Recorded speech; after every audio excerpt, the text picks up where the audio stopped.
on the premise. There was only one large television. Mr. Wright! I can't put my finger on it, but something about this feels fishy. Something about hearing the television. A witness has testified he heard the time. So we're going here, present, and we have the blackout record. Hold it right there.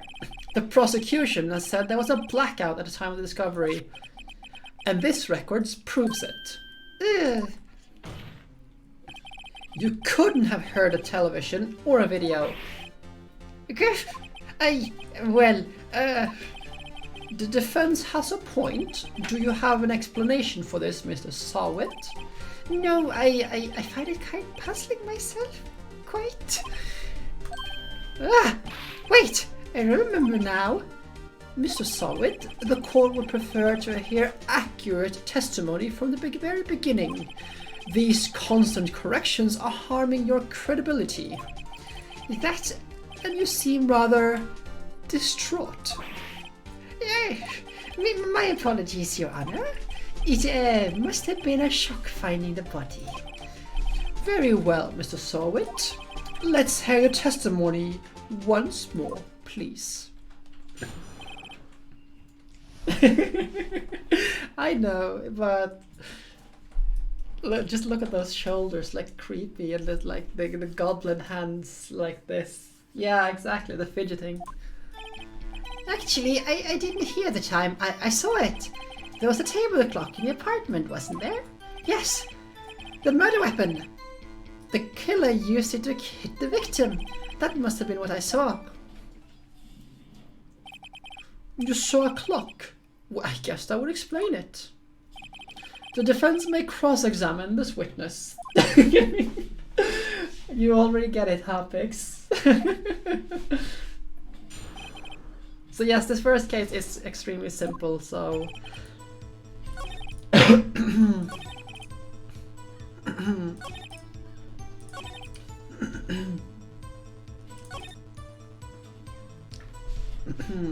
So this one here, and we just present the clock itself. We don't know it's a clock at this time, but it is. Wait just a moment. The murder weapon wasn't a clock, it was a statue. Now, how is it supposed to be a clock? What? With your objections and your evidence, just who do you think you are? Answer the question, Mr. Sawit. Hey, I saw it there, okay? It's a clock. Your Honor, if I may. Yes, Mr. Payne. As the witness stated, this statue is indeed a clock. The next is a switch. You just tilt it and it says the time out loud. As it doesn't sound like a clock, look like a clock, I submitted it as a statue. My apologies. It is the game. Like the game, like the screen shakes whenever like there's something like impact going on. You can hear this whiplash effect whenever that happens. So that's the game. Typically when like you shock the you shock the witness or the prosecution, or heck even Phoenix Wright is shocked for something, then like the screen will shake. So the murder weapon was a clock after all. Well, Mr. Wright, it appears that the witness' testimony was correct. This is a clock. Do you have any problems with his testimony now? Yes, I do. Your Honor, there is a gaping hole in the witness' testimony. The only way you're gonna know that the weapon was a clock is to hold it in his hand. Yet the witness testified he never entered the apartment. Clearly a contradiction. Indeed. The witness knew it was a clock because he went into the apartment. You're lying.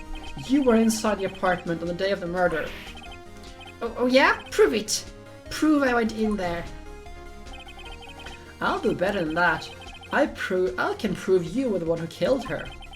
You struck her with the clock, and the shock of the blow triggered the clock's voice. That's the sound you heard.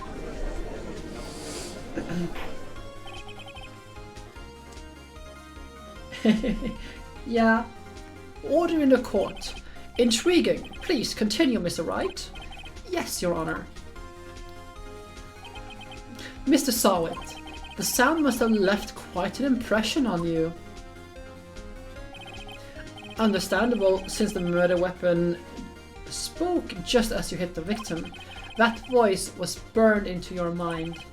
That's why you were so certain about the time. What's the meaning of this? This is all baseless conjecture. Baseless? Just look at the witness face. Would the witness care to elaborate? Did you strike the victim with a clock? That day, I never. Yes, reading is hard. Look, the clock. I heard, no, I mean, I saw.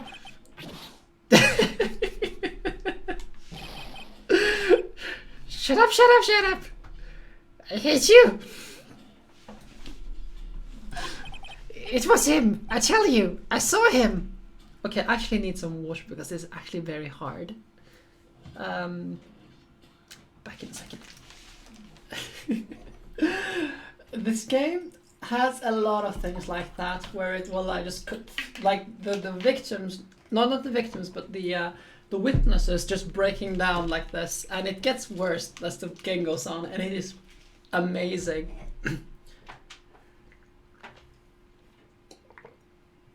I am rejuvenated. He killed her, and he should burn! Burn! Give him death! Order! Order in the court, I say! Your Honor, a moment please. There isn't a shred of evidence supporting the defense claims. Mr. Wright, Your Honor, you claim the sound the witness heard came from the clock. Do you have any evidence? The whole case is riding on this. I better think this through carefully. Oh, that one? That one? I can show you afterwards because I like it. It is a.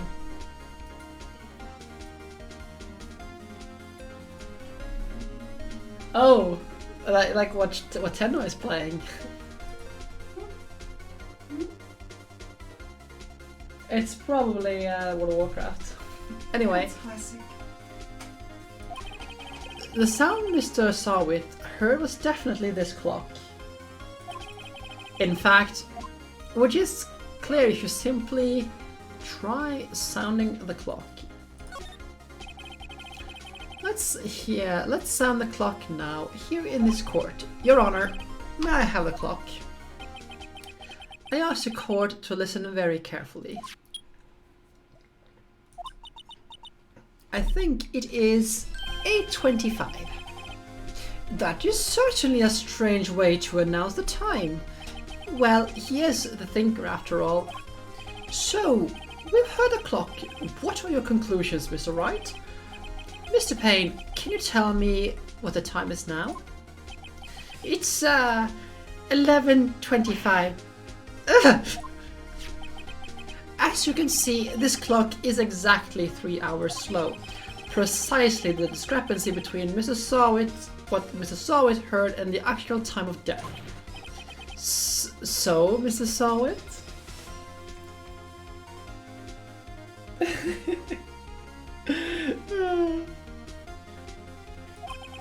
Oh, no. Well, I see that. That reference will just go way over Mina's head, but yes, I get it. Try talking your way out of this one. You forgot one thing. What's he talking about now? While it may seem like the clock is running 3 hours slow, it proves nothing. How do you know it was running 3 hours slow on the day of the murder? If you can't prove that, you don't have a case. He's right. How am I going to prove that? Damn it, I was so close. Mr. Wright, It seems you lack critical evidence to support your claim. Yes, Your Honor. This means I cannot let you indict this witness, unfortunately. This ends the cross-examination of Mr. Frank Sawit. I came all the way down here to testify, and look what happens. You treat me like a criminal. A criminal. Your lawyers are all slime. Ugh, I almost had him. Sorry, Larry, I failed you. There's nothing I can do about it right now. But wait, not so fast, Mr. Sawit. Meow, I mean, Chief, listen up, right? Don't throw this one away. Not like this, think. But Chief, it's Hoover. I can't prove the clock was slow the day of the murder. Nobody can prove that. Well, yes, but that doesn't mean you can't still win. Try thinking outside the box. Don't waste time doubting the facts. Assume the clock was 3 hours slow and think through it. Ask yourself, why was the clock 3 hours slow? Figure out that reason and you'll have proof. Right, Mr. Wright? Can you think of a reason why the clock would be 3 hours slow? So, check the court record, and just browsing through it. Hey, we're in the U.S. supposedly. Yes. Wait, maybe I can prove it. You must have evidence somewhere that can prove it, right? Find it and let them have it. US. But I think it works out. I mean, I'm not sure where the original one is, but like the localization, but Paris works out here. Mr. Wright, you say the clock was already running slow on the day of the murder. Have you found evidence to support this claim? Of course. There is a piece of evidence in the court record that can prove my claim beyond a doubt. Ha! Tough words!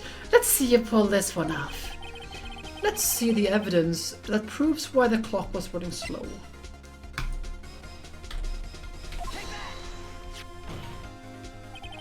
The victim had just returned home from abroad the day before the murder. As we know, the time difference between here and Paris is 9 hours. When it's 4 p.m. here, it's 1 a.m. the next day there. The clock wasn't running 3 hours slow, it was 9 hours fast.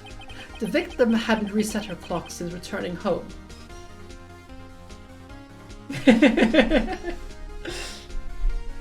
Yes, it does, Fix. That's why you heard time. That's why the time you heard when you struck her was wrong. Proof enough for you, Mr. Sawit, or should I say, Mr. Did It?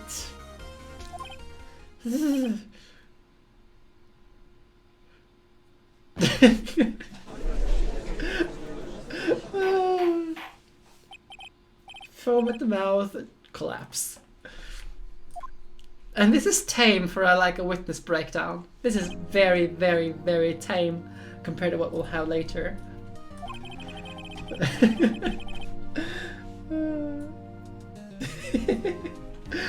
This case has certainly turned out differently than we all expected. Mr. Payne, your witness. He was arrested and has been taken away, Your Honor. Very well. Mr. Wright? Yes, Your Honor. I have to say, I am impressed. I don't think I've seen ever seen someone complete a defense so quickly and find the true culprit at the same time. Thank you, Your Honor. At this point, this is only a formality, but this court finds the defendant, Mr. Larry Butz.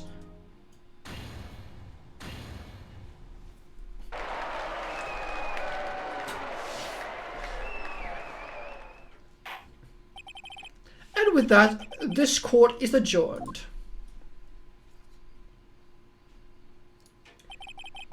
It turns turns out that Frank Songwit was a common burglar. He posted up newspaper sales to check and see when people were out of the houses that day. When Larry went to her apartment, the victim wasn't home. After he left, Mr. Soward let himself in to do his dirty work. While he was searching her place, the victim returned. Flustered, Mr. Soward grabbed the nearest blunt object he could find.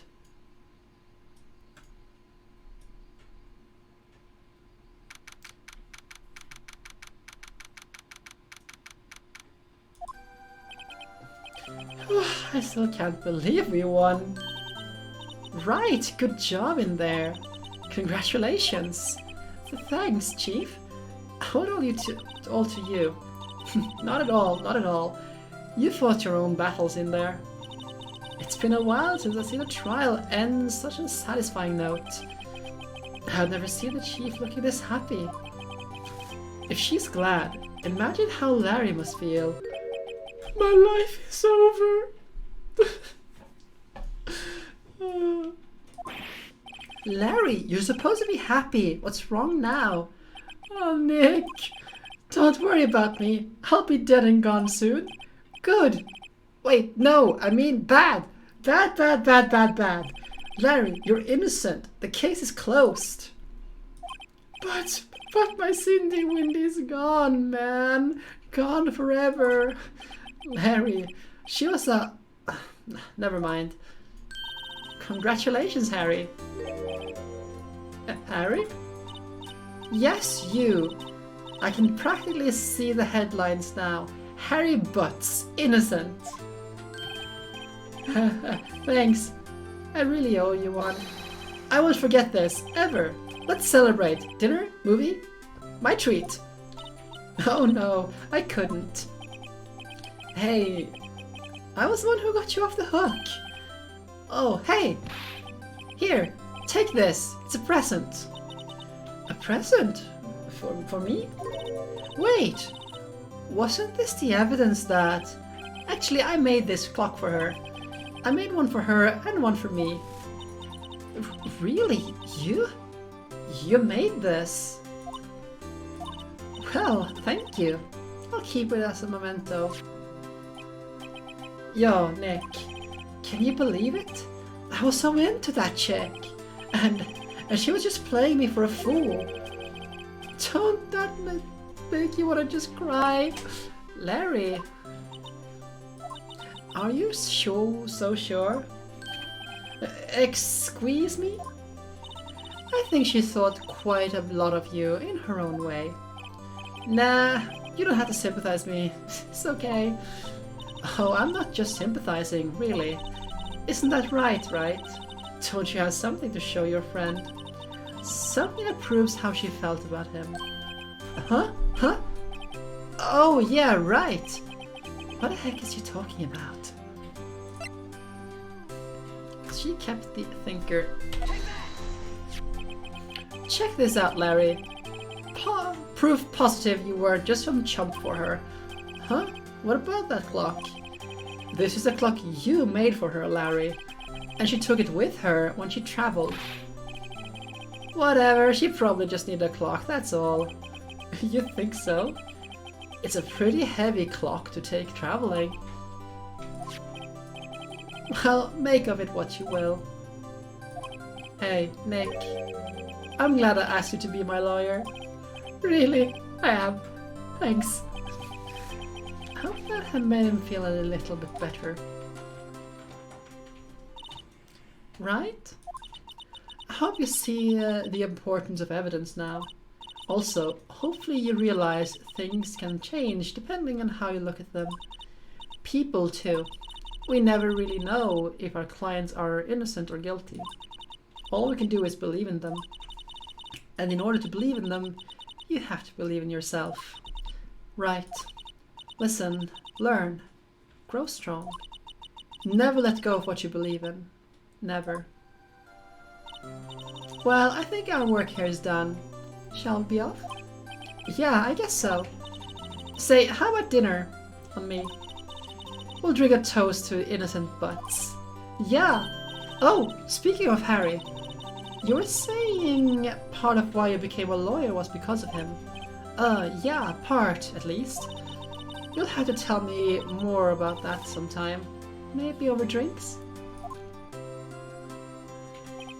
And so my first trial came to a close.